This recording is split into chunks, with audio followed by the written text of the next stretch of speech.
الحمد لله رب العالمين، وصلى الله على سيدنا محمد وآله الطيبين الطاهرين. اللهم صل على محمد.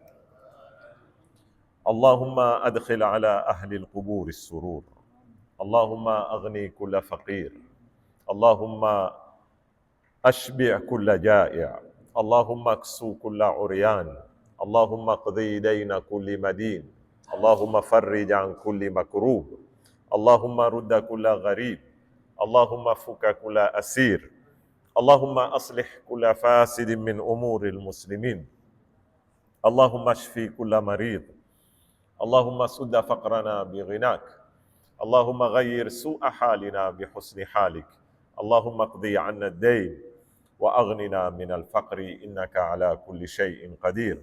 اللهم اشرح بالقرآن صدري، واستعمل بالقرآن بدني، ونور بالقرآن بصري، وأطلق بالقرآن لساني، وأعني عليه ما أبقيتني، فإنه لا حول ولا قوة إلا بك. يقول الله سبحانه وتعالى: هو الذي بعث في الأميين رسولا منهم يتلو عليهم آياته ويزكيهم ويعلمهم الكتاب والحكمة وإن كانوا من قبل لفي ضلال مبين. صدق الله العلي العظيم. Kwa taufiki ya Mwenyezi Mungu Subhanahu wa Ta'ala, tutaingia leo katika siku ya tatu na darasa ya tatu, na insha Allah nataka nikhatimishe leo ile sehemu ya kwanza niliyoyamkua utangulizi, nayo ni kueleza sababu na muhimu wa mada hii ya maadili.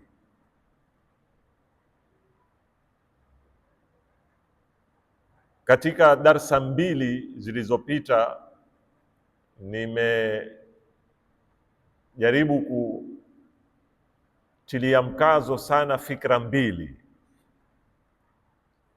Fikra ya kwanza ni kitu kinachoamkuliwa kujenga umma kwa maana pana, ama kujenga ustaarabu. Katika ziungo bora na muhimu sana ni kumjenga mwanadamu, na maendeleo yoyote, ustawi wowote wa kijamii, kama haukutilia maanani suala la kumjenga mwanadamu, basi maendeleo yale hayawezi kubahatikiwa kudumu wala kufaulu. Na hapa ndipo mahala inshallah tutakuja mbele kuashiria sana, na ndio mahala ambapo twafeli sana, si katika dunia tu, mpaka katika dini. Na pana fikra fulani za makosa za kidini. Mfano, leo waweza kumpata tajiri ako tayari ametoa milioni 20, milioni 30, milioni 40, ataka kujengewa msikiti. Na ukiuona msikiti, mashallah, una kila kitu ndani. Si msikiti, ni center yani. Unajua kuna hii misikiti kwa aina nyingi. Kuna baadhi ya misikiti ni msikiti peke yake. Kuna baadhi ya misikiti utaona ni nini? Ni center kamili ndani. Kama leo mfano ukiingia pale Jamia Mosque Nairobi, ile si msikiti, ile ni nini? Ni center. Hata hapa kwetu kuna baadhi ya misikiti, bila kutaja majina, ni center. Ndani kuna madrasa, ndani kuna malibrary, ndani kuna, ile ni center. Lakini kisha ilipoadia kwataka kutafutwa kiongozi wa ule msikiti ambaye ataweza kutoa huduma za kulingana na thamani ya ule msikiti, taona jamaa hukwambia shilingi 5,000.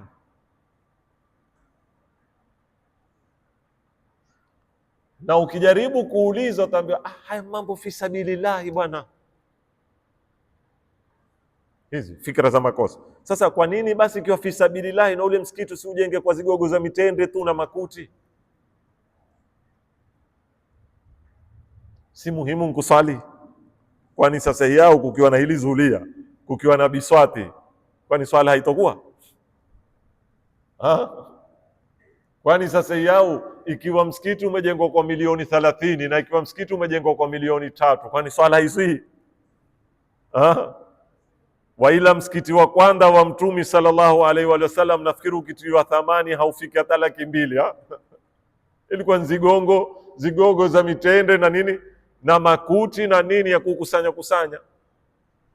Sasa kuna hii ndio utaona twatumia pesa nyingi katika mawarid madia, katika zitu za kimada.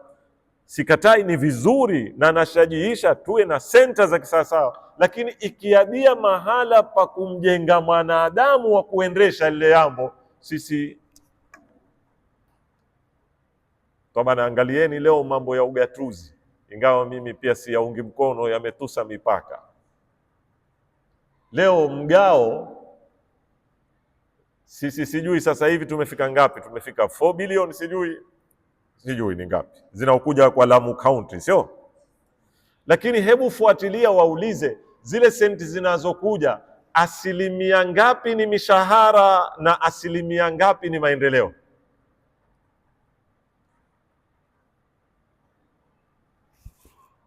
Fuatilieni haya mambo, utaona pesa zinazotumika kulipa watu mishahara ni nyingi kuliko pesa zinazotumika kufanya nini? Maendeleo. Na baadhi wanena pengine zaidi ya 60% ni nini? Ni mishahara. Kwa hivyo mfano kama matoa milioni 10, milioni 6 twawalipa watu kuzisimamia milioni 4 zifanye kazi. Sijui mnielewa jamani, ni vizuri. Kama mfano twapoa milioni 10, yani twatumia milioni 6 kuwalipa watu ambao watasimamia kazi ya milioni ngapi? Milioni 4.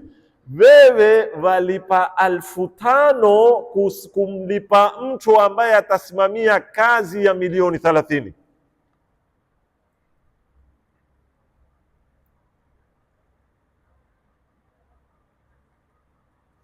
Kuna kiswa kimoya nilikitoa wakati wa kura ya maoni ya katiba, ndizi na nini pale na chungwa. Nimewahi kukitoa hapa darasani kitambo. Kuna vijana wetu wasomi wazuri wamekwenda mpaka university, walitumwa na serikali kuja kufanya ile wanaita awareness ya watu wasome katiba, sio kuambia votini yes ama no, mwanzo wawe watakuwa na nini kuifahamu. Tukapambana katika baadhi ya mabaraza pwani, nikapambana nao. Toba ni maneno yao wakawa kiasi kikubwa walaumu mashekhe. Kila wakizungumza watuchapa mashekhe, na wakikompea baina ya mashekhe na makasisi, kwamba nyinyi mashekhe mwataka mutoe mwelekeo, mwataka muelimishe watu kuhusu katiba, mwataka nini. Angaliani leo makasisi, angaliani leo mapadri. Unajua saa nyingine sisi mashekhe bidi tuvumilie, ufanywa kama zitambara za mkono yani. Basi hawataka neno mpaka wakamaliza. Walipomaliza tu mimi nikawaambia na maswali tu nitaka kuwauliza. Wakati hono bado mambo haya ya social media kiasi hiki, nikawaambia ili shekhe aweze kupanda mimbar kila juma awaelimishe watu kuhusu current affairs, ataka asome magazeti mangapi kwa siku ili asipande karopokwa? Alal akali magazeti matatu, Taifa, Nation na nini na Star. Magazeti matatu kwa siku shilingi ngapi? Ili shekhe apate kuyua huendelea nini, atakawe na access ya internet nyumbani, awe angalau ana nadishi na TV, apate kuangalia Jazira sijui nini, ili aje kuwaelimisha watu. Tukaja mpaka tukafika wakati nikawauliza, hebu nipeni budget ya shekhe kuwa msasa ataka pesa ngapi kuweza kumiliki information. Information is very expensive jamani. Kisha nikamwambia, ikiwa imamu ule wewe wataka kumkompea na kasisi kulipo shilingi 7,000, hata kununua magazeti kumtosha chai asubuhi haitoshi, wewe wataka kumkompea vipi na kasisi?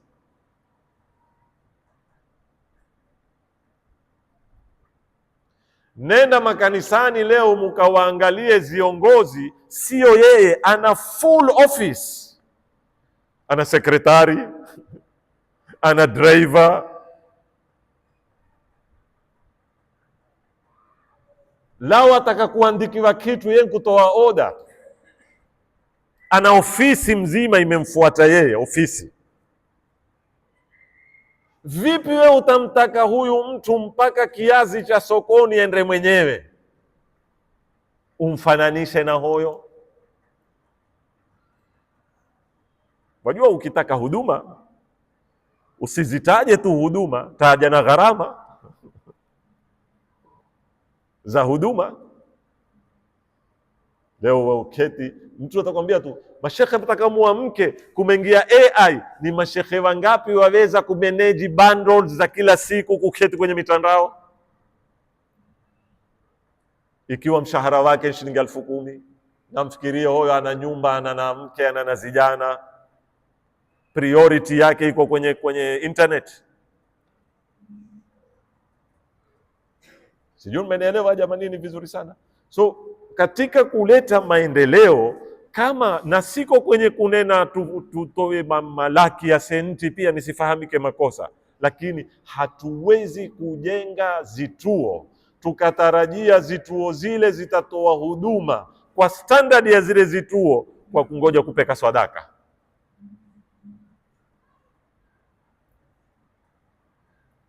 Paka wewe umeingiwa yeo wataka kutoa sadaka ndo mimi niishi. Kama hukufikiria kuweta sadaka, mimi nitaishi wapi? Hizi fikra lazima tuzibadilishe, twende mbele. Katika nukta ya pili, hiyo ni nukta ya kwanza. Kwa hivyo chochote tunataka kufanya, leo utasikia vijana zetu hataki tena kusoma dini. Hata vijana zenu, vijana wamezotoka katika familia za kidini hawataki tena kusoma dini. Ni unena tu vijana zetu muhimu. Angalieni leo zile family ambazo ilikuwa kuambia mababu zao na babu wa babu zao wote walikuwa wanazoni, waangalieni usoma tena dini.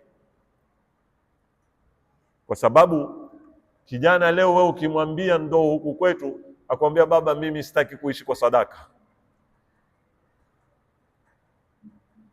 Kwa sababu hatuna mfumo kamili wa kuwaweka viongozi wa dini ndio watu wasome dini tuwashajiishe kama watu wengine. Pili, nilizungumza kwamba katika kiungo muhimu cha akhlaq imepewa nafasi kubwa katika Qur'an. Nikataja baina ya aya za fiqhi na aya za nini za akhlaqi, ambao ile ni 4 mpaka 8, hii ni 35 kwenda juu. Sasa suala liko hapa, unapoirudia Qur'ani unapata kwamba mbali na kwamba imetilia mkazo masala ya akhlaq, bali imefupisha malengo ya risala za mbingu zote kwenye mambo mawili sana: elimu na akhlaq. Angalia Bwana Mtume Muhammad sallallahu alayhi wa alihi wasallam, kuna hadithi mbili maarufu. Asema hadithi ya kwanza, innama bu'ithtu liutammima makarimal akhlaq. Jana nilielezea neno innama. Ikinenwa innama hakuna lingine, ni hilo tu. Innama ameanza hivyo, bu'ithtu, hakika mimi nimetumilizwa, si kwa lingine ila nilipi? Liutammima makarimal akhlaq, ili nitimize tabia njema. Kuna na ya pili kama hii yanena innama bu'ithtu muallima, hakika mimi nimetumilizwa ni mwalimu, yani ilmu. Aya ninayoanza nayo kwanzia nianze darasa iliyoko katika suratul Jumaa, aya ya pili. Mwenyezi Mungu asemaje? Huwa alladhi ba'atha fil ummiyina rasulan minhum, yeye ndiye ule ambaye kwamba amemtumiliza kutokana na watu wasoyua kusoma wala kuandika, ndio ummiyina. Rasulan minhum, mtumi anaotokamana na wao. Afanya nini? Yatlu alaihim ayat. Kwanza shikeni pili, wayuallimuhumul kitaba wal hikma.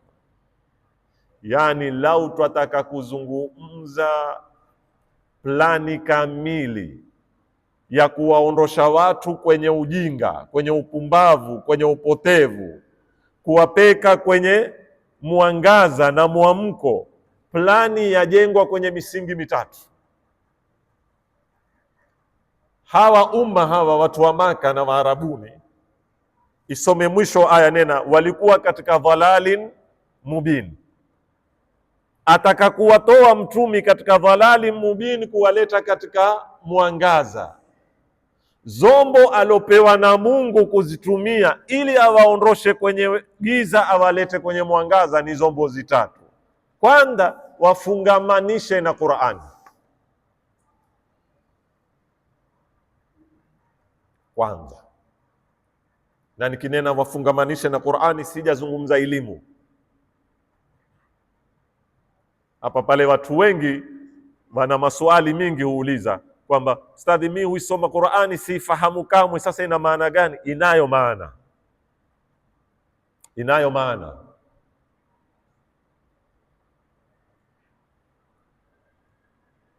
Na msikubali fikra hizi kuwapotosha katika misingi yenu ya kidini.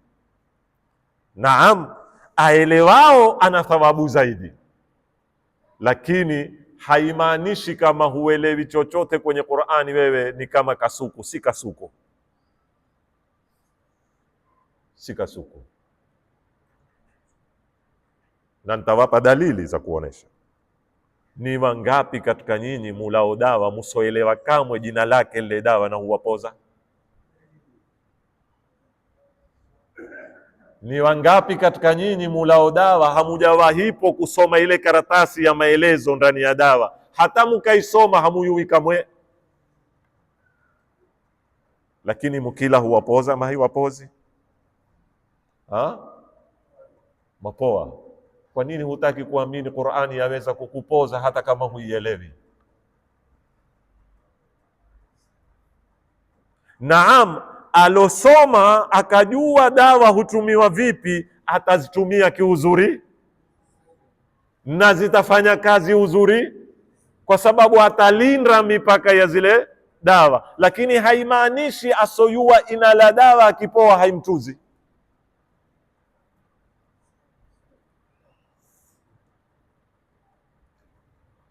Usikubali kushawishiwa kuwata kusoma Qur'ani kwa huja kwamba wewe huielewi. Usikubali kupewa mbinu mbadala, badala ya kusoma ukasoma tafsiri ya Sheikh Abdullah Farisi. Sitaki kumkosoa. Utendakazi wa Qur'ani haui mpaka uisome kwa lugha ile ile iloteremka. Ukitaka kusoma tafsiri, soma baadaye kwa kadri ya kupata maana. Ati umeweka juzu usoma Kiswahili kwa huja sisi hatuielewi Qur'ani, kwa nini tuisome Kiarabu? Hata tusome vile alivyoandika Sheikh Abdullah. Ile si Qur'ani, ile ni ufahamu wa Sheikh Abdullah Farisi alivyoifahamu Qur'ani. Kama nilivyowaambia jana, aweza kuwa alivyofahamu yeye sivyo alivyokusudia Mwenyezi Mungu. Kwa hivyo wewe wasoma kitu sicho cha Mwenyezi Mungu. Sijui manielewa vizuri sana. Kwa hivyo kitu cha kwanza ni lazima jamii yetu tuifungamanishe na nini? Utaniambia ustadi, kuifungamanisha na Qur'ani nini? Kwanza tuhakikishe vijana zetu wote wayua kuisoma Qur'ani, wayua kuisoma mayaka, afahamu wasifahamu, haijalishi sisi kwetu, hayo masala mengine. Pili, tuweke, ndo utakuta hii mambo ya kuhifadhi Qur'ani, kufanya misabaka ya Qur'ani, kuweka hizbu misikitini, hizi zote ni tools za kutufikisha sisi kwenye msingi mmoja ya kutufungamanisha na nini? Na Qur'ani. Sasa mtatumia vipi? Kila jamii na mila zake. Tuta sisi tuna hizbu, soma ile kila mtu kara, tukapokeana katika misikiti ile, katika kufungamanishwa na nini? Na Qur'ani.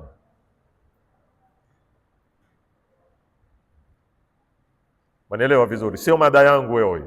Pili, wayuzakihim, watu wakishikana na Qur'ani watafaulu kwenye mambo mengine yote. Na ndio leo kuna research kadhaa zazungumzwa kwamba mtoto alosoma Qur'ani, mtoto alohifadhi Qur'ani aperform zaidi katika skuli kuliko. Si ziko habari hizi uzungumzwa leo? Mkijiuliza ni nini? Amekwenda ku upgrade akili, ameingiza memory ya zaidi. Ni utendakazi wa Qur'ani katika kukufungua akili.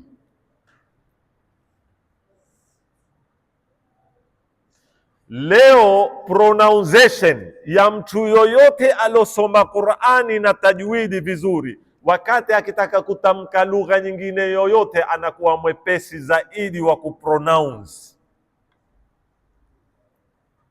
kwa sababu lugha ya Kiarabu na Qur'ani ina zikwazo zingi katika makhariji, katika kutoa harufu. Kuna harufu za mdomoni, kuna za ulimini, kuna za makakaani, sijui kuna kadhaa.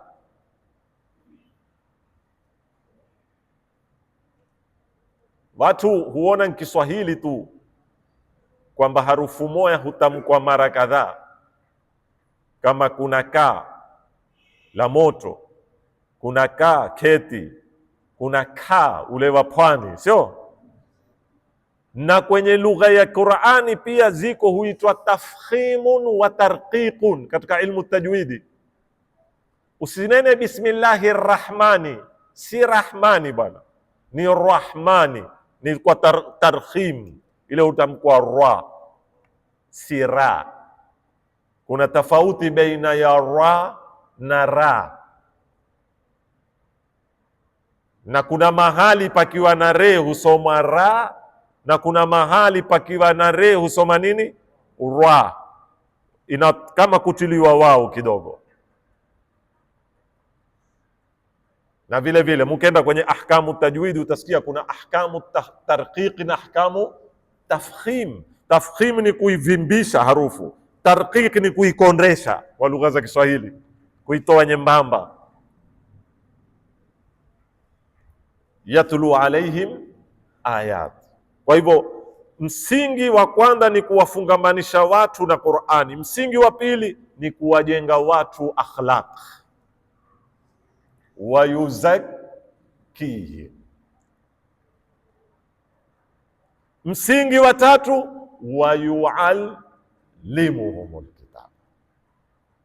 Ukiweza kuifungamanisha jamii na Qur'ani, ukajenga maadili na akhlaqi, ukawapa elimu, utatembea tu.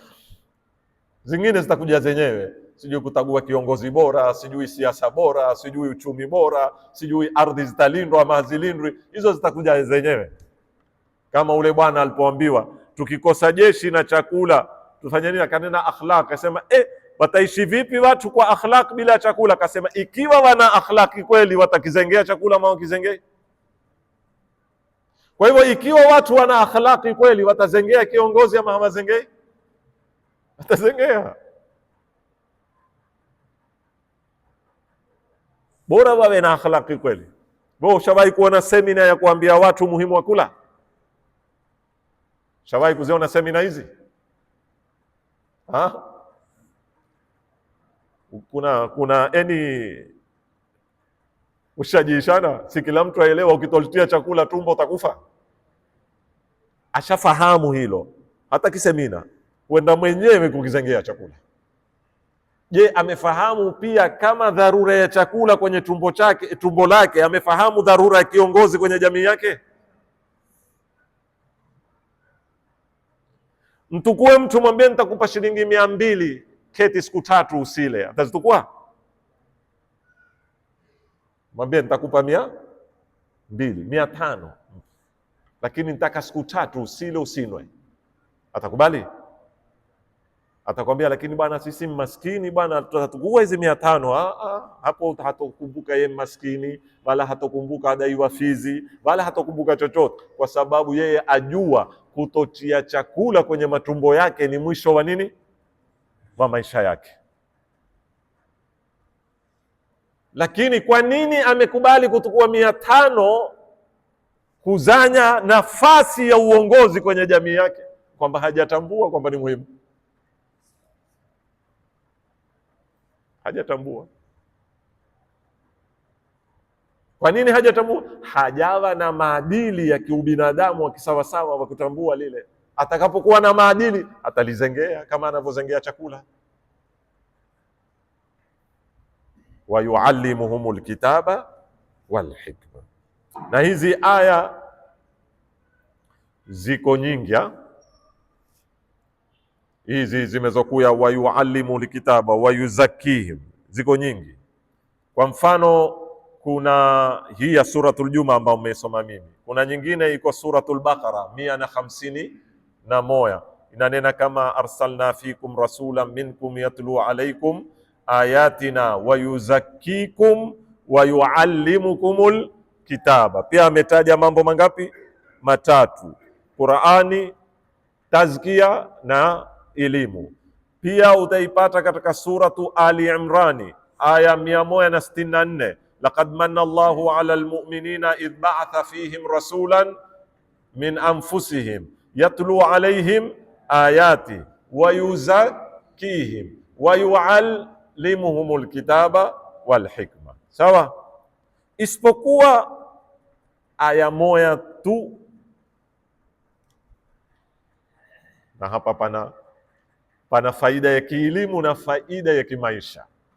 Hizi aya zote nilozisoma imepangwa hivi: kwanza wafungamanishe watu na Qur'ani, kisha wafanyie tazkia, yani wajenge maadili, kisha wape elimu. Kwa hivyo elimu ni step ya ngapi? Ya 3. Kwanza wasomesheni Qur'ani, kisha wajengeni maadili, kisha ndio wapeni nini? Elimu. Lakini ukenda katika aya nyingine suratul Baqara 129 yasema rabbana wab'ath fihim rasulan minhum yatlu alayhim ayati wa yuallimuhumul kitaba wal hikma wa yuzakkihim. Mupo na mimi hapa? Mwanzo imekuja vile vile Qur'ani, kisha elimu, kisha ndio akhlaq.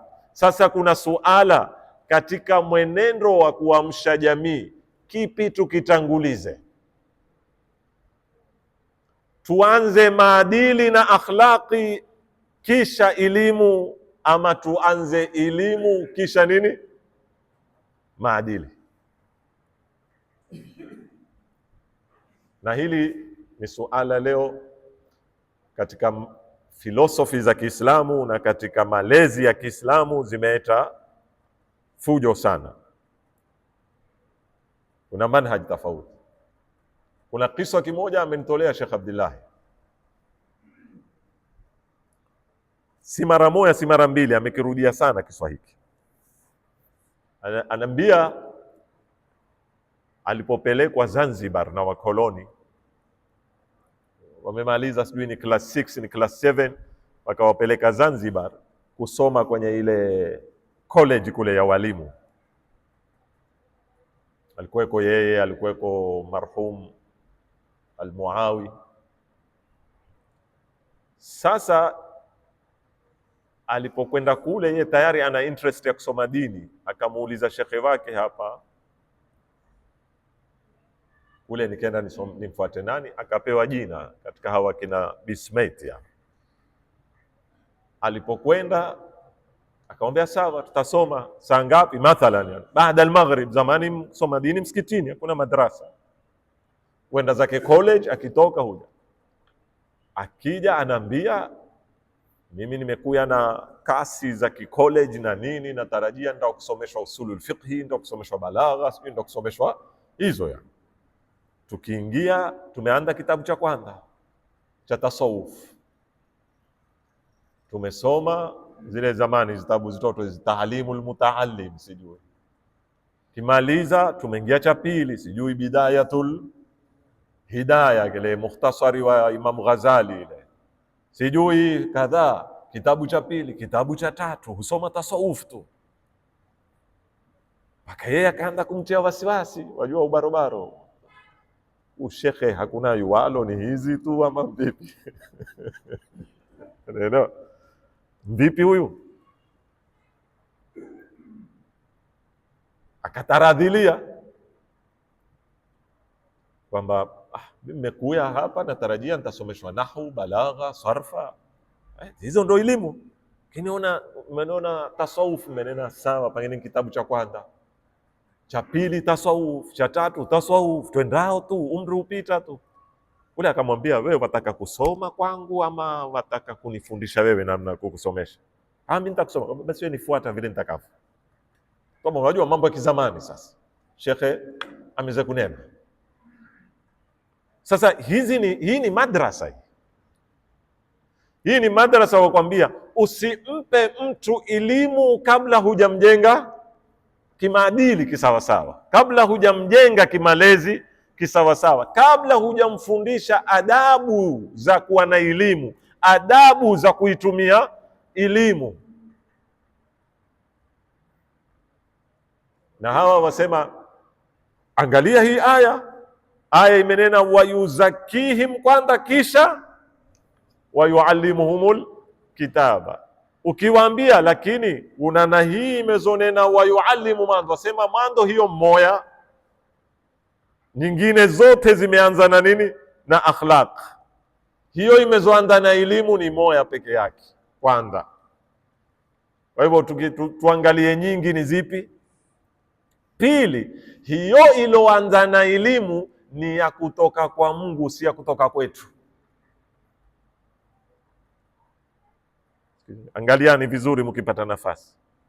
Hizi nne zilonena mando ni kuwafungamanisha na Qur'ani, kisha ni kuwafundisha maadili, kisha ni kuwapa elimu. Hizi zote zimetoka kwa Mungu, sio ama kwa mtumi. Huwa alladhi fil ummiyina rasulan minhum yatlu, anaisoma nani? Ni mtumi. Mtumi ndo awasomea Qur'ani, kisha awaelimisha, kisha awapa akhlaq.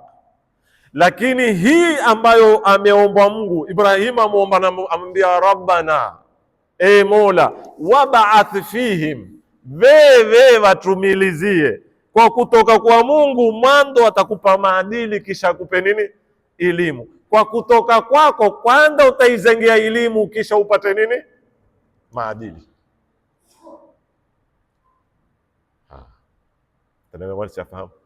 kwa sababu hatari ya kutoka kwako kuanda kwenye maadili bila ya elimu ni kuingia kwenye udarwishi.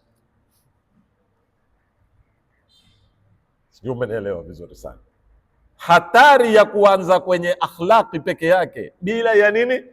Ya elimu ya kuziongoza akhlaq, zitabadilika akhlaqi, zitatulaza. Ndio ile twalelewa bila ya ilmu, twaja na fikra za kiakhlaq, twaifahamu zuhudi makosa. Zuhudi ni katika akhlaq. Zuhudi ni nini? Kupanyongo nini ulimwengu. Ni nini maana halisi ya kupanyongo ulimwengu? Mpaka uwe na elimu ya kuzifahamu aya za nini za Qur'an. Ukitokuwa na elimu utakwenda kuitukua zuhudi kwa maana yake salbi. Ndio ule mcha Mungu, umetolewa story, alikuwa akimcha Mungu sana, akapata senti, akapata usindizi kule nyumbani, kwa sababu senti kwake ni kama ibilisi. Uchamungu wake ukamtuma asubuhi akazifunga kifurushi, akaenda akazitoa sapani, akiamini kwamba nini, yuwamkimbia shetani ndani ya nyumba.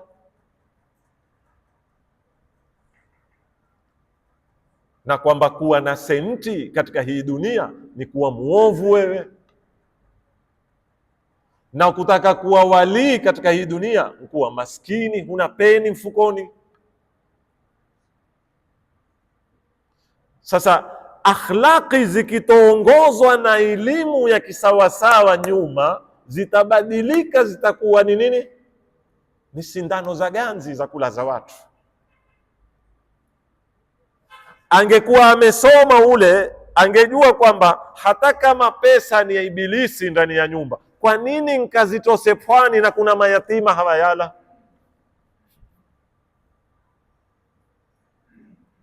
Kwa nini nkazitose pwani na hapa katika kijiji hakuna hospitali?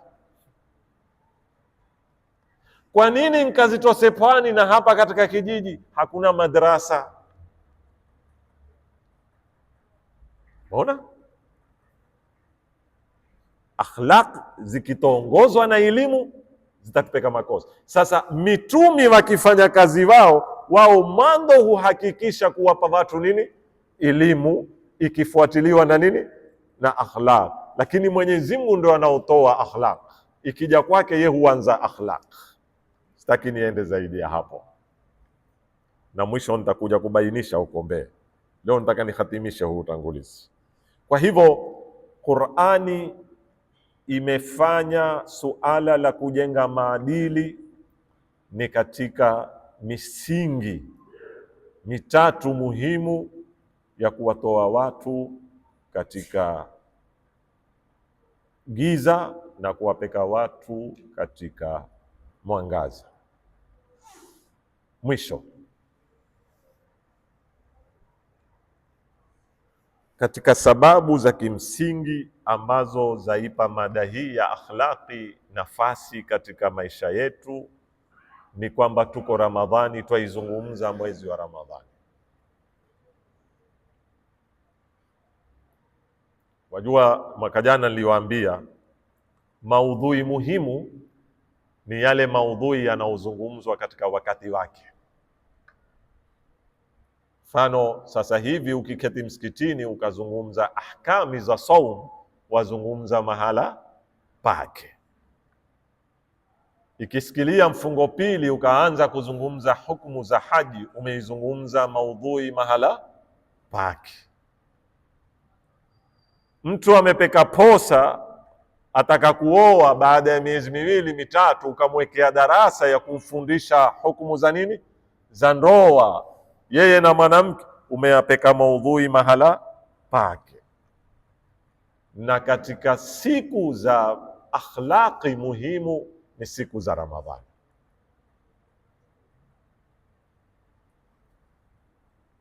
Kuna khutba yaitwa al-khutbatu sha'baniya. Al-khutbatu sha'baniya, hii ni khutba aliizungumza Bwana Mtume Muhammad sallallahu alaihi wa sallam inavyosemekana juma la mwisho la mwezi wa Shaaban, akiwatayarisha watu kuipokea Ramadhani. Khutba ndefu, na nafikiri kila siku katika madarasa hapa, katika khutba za juma masomewa hii. Katika maneno aloyanena Bwana Mtume Muhammad sallallahu alaihi wa sallam katika khutba hiyo, nimetoa zipande ziwili peke yake tu, nataka muzizingatie. Kipande cha kwanza, ayuhan nas, Mtume atukhutubu, enyi watu, man hasuna minkum au man hasana minkum khuluqahu fi hadha ash-shahri khuluqahu kana lahu jawazan ala sirat. Enyi watu, yeyote atakaye kufanya bidii akatengeneza tabia zake katika mwezi huu, narudia, yoyote atakaye kufanya bidii ya nini ya Rasulullah? Akatengeneza tabia zake katika mwezi huu, na muhakikishia kupita kwenye sirat. Simayua mahala pagumu siku ya Kiyama ni sirata jamani. Kana lahu jawazan ala sirati yauma tazillu bihi alaqdam, siku ambao nyayo zitateleza, watu watateleza, wewe utapita thabit. Kitu gani? Kiatu bora cha kukivaa cha kukupitisha thabiti ni nini? Hakikisha katika mwezi wa Ramadhani umejaribu uwezavyo kuboresha tabia zako.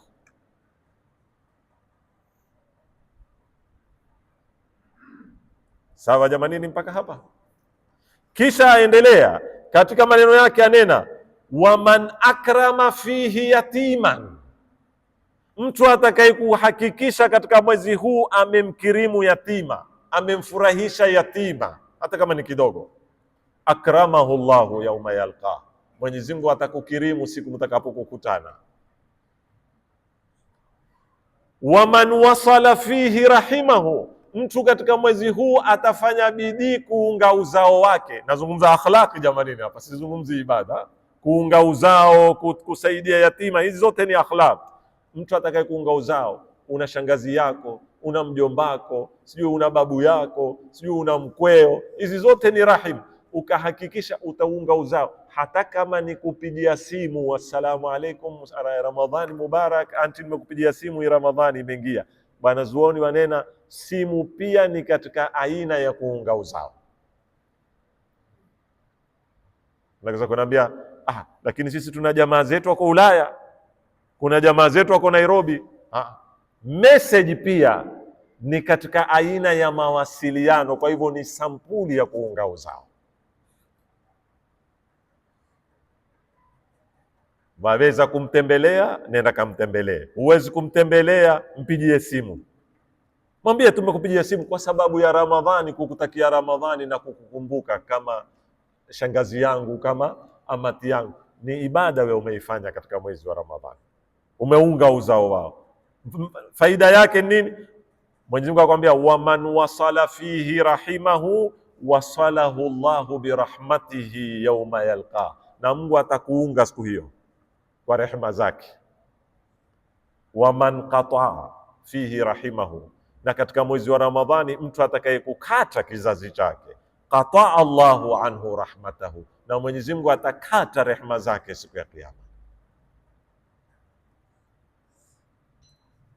Kwa hivyo tuko katika mwezi ambao ni madrasa ya nini? Ya akhlaq. Ibadilisheni hii ndaa na hii kiu, imekupunguzia hasira katika kupractice tabia mpya katika maisha yako. Kama alikuwa ni mtu akasirika haraka, jaribu kupractice ufanye nini? Control hasira zako. Kama ni mtu ulimi wako alikuwa ni mtu wa kutupa maneno machafu, tumia fursa hii kucontrol nini? Ulimi wako. Kama ilikuwa ni mtu mato yako wapenda kuangalia zisofaa kuangaliwa, jaribu katika fursa hii kucontrol mato yako. Wahakadha, maguu yako na mikono yako na tumbo lako na tangamana lako na mpaka mwisho. Mpaka hapa leo itakuwa tumemaliza utangulizi, na insha Allahu taala kesho tutaanza kuingia katika sehemu ya kwanza ya mada yetu ya misingi ya kinadharia, Mwenyezi Mungu akitujalia uhai na uzima. Kuna suala fupi mtu ameniuliza, siwezi kulichelewesha. Ameamka alfajiri, tujalie mwisho ni saa 10:30, sio mfano ya sijui siku hizi saa ni saa ngapi, si muhimu time, nataka mfano mimi akiangalia saa, atoka usindizini, akiangalia saa ameiona saa ngapi? Saa 10. Akainuka akaenda zake, akapiga daku likamshika kisawa sawa. Alipomaliza kula daku akarudi kulala akiamini swala ya alfajiri bado, wataniinyoshe kidogo baadaye nitaamka kuswali. Baada ameinyosha kitandani akaangalia uzuri, kumbe ile saa ndivyoiona sivyo, kumbe saa 11:30. Pale nilipokula ilikuwa saa 11:30 ama saa 12. Msinijadili kwenye wakati, yani time ilikuwa isha. Sasa weka saa utakayo. Vipi saumu yake? Hana saumu, ataendelea na ndaa, yumsiku, hafai kula, atalipa. Narudia, hana saumu, usiamke ukenda ukala, hana saumu, lakini atafanya nini? Imsak, hafai kula siku ile, ataketi na ndaa yake mpaka magharibi, na baada yake atafanya nini? Na salama yake hana kafara, kafara yake ni hiyo keti na ndaa siku hiyo. Assalamu alaikum warahmatullahi wabarakatuh. Leo ndio siku ambayo aliaga dunia mwalimu wetu Sheikh Muhammad bin Ali Al-Khatib, na kila mwaka huwa twamsomea hapa matayasara min al-Qur'an al-Karim. Na pia juzi katika mwezi wa Shaabani tulimpoteza ratibu wetu hapa muhimu katika madarasa, alikuwa hakusekani, Ali Suleimani, pia naye tumtanganye katika dua hii insha Allahu taala. Bismillahirrahmanirrahim.